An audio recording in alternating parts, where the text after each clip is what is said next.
Hello बच्चों, let's read this question. So this question says, for a hollow thin cylindrical current carrying pipe, which statement is correct? कौन सा statement correct आपको ये बताना है? We have given the four options. तो चलिए इस question को start करते हैं.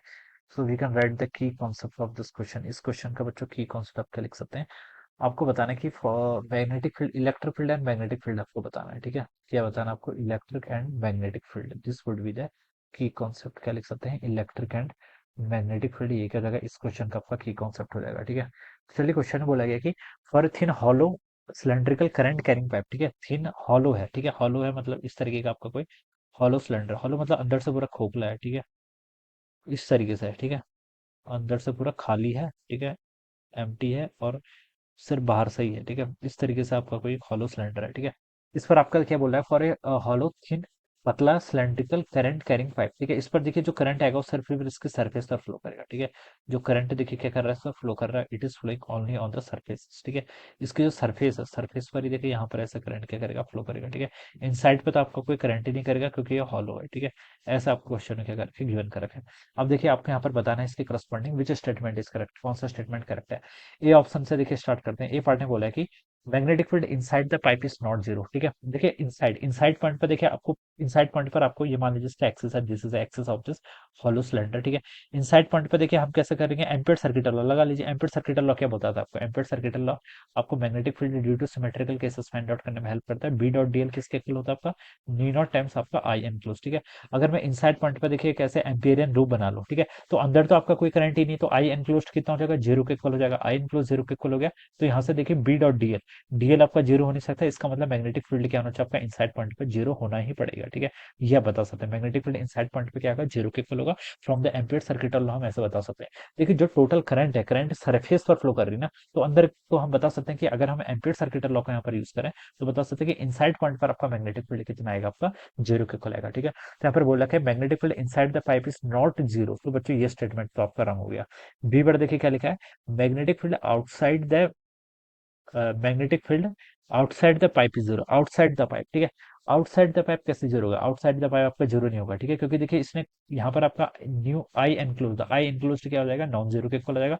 तो आउटसाइड पॉइंट पे जो आपका मैग्नेटिक फील्ड आएगा वो नॉन जीरो के इक्वल आएगा. कितना आएगा? नॉन जीरो के इक्वल, क्योंकि आप क्या कर रहा है? करंट आपकी एनक्लोज कर रहा है. ठीक है, आउटसाइड पॉइंट पे मान लीजिए मैंने कैसे एम्पियर एंड लूप क्या कर लिया? ड्रॉ कर लिया. ठीक है, ये पॉइंट पी पर मुझे मैग्नेटिक जैसे कहीं पर ही फाइंड आउट करना है. ठीक है, इस पर फाइंड आउट करना है एम्पियर एंड लूप पे. तो बता सकते हैं कि अंदर पर आपका क्या है? आपका करंट, आपका टोटल एनक्लोज करंट की वैल्यू कुछ ना कुछ है. आई एनक्लोज आपका नॉन जीरो के इक्वल है. तो मैग्नेटिक फील्ड आउटसाइड पॉइंट पर भी क्या होगा? Non zero. लेकिन यहाँ पर बोला magnetic field outside the pipe is zero. तो this statement is also incorrect. ये स्टेटमेंट भी क्या हो जाएगा? इनकरेक्ट.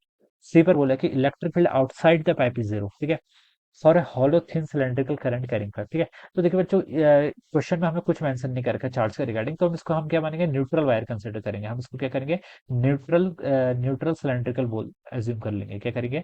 न्यूट्रल सिलेंड्रिकल, यानी कि इस पर आपका कोई नेट चार्ज पहले से रिसाइड नहीं कर रहा है. ठीक है, नेट चार्ज क्या कर रहा है? आपका रिसाइड नहीं कर रहा है. तो आपके न्यूट्रल सिलेंड्रिकल पाइप हो जाएगा. ठीक है, न्यूट्रल सिलेंड्रिकल पाइप.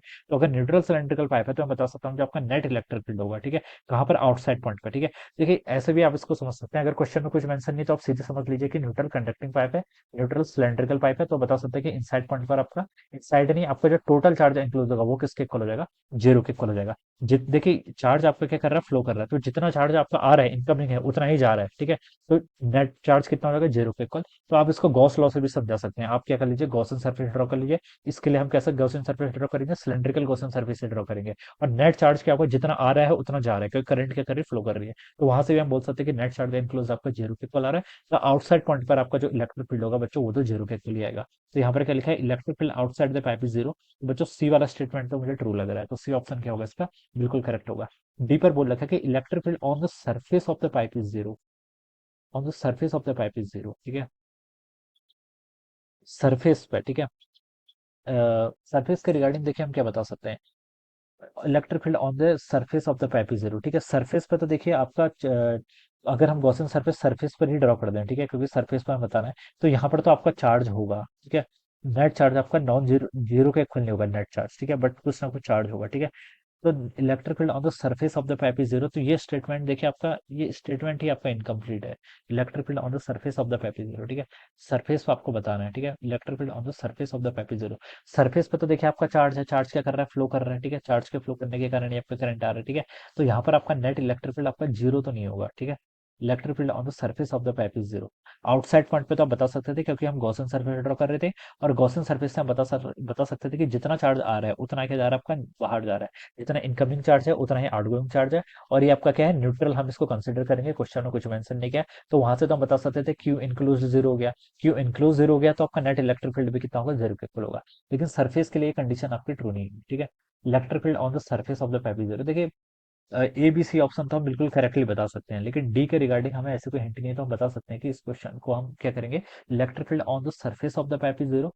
तो ये स्टेटमेंट आपका इनकरेक्ट ही होगा, ठीक है। तो उसका जो राइट ऑप्शन होना चाहिए वो क्या होना चाहिए, आपका सी ऑप्शन होना चाहिए। क्या होना चाहिए, सी ऑप्शन, क्योंकि सरफेस पर आपका क्या कर रहा है, चार्ज फ्लो कर रहा है। तो यहाँ पर कुछ ना कुछ चार्ज होगा, जो आपकी गॉसन सरफेस होगी सरफेस पर, तो हम बता सकते हैं उसने कुछ ना कुछ चार्ज एनक्लोज किया है। तो वहाँ पर नेट इलेक्ट्रिक फील्ड आपका जीरो के इक्वल नहीं आएगा, ठीक है। तो जो इसका मोस्ट अप्रोप्रिएट आंसर होना चाहिए वो सी ऑप्शन होना चाहिए। कौन सा, C option. So option C would be the correct answer of this question. All right. So I hope you all understood this concept. All the best and thank you so much.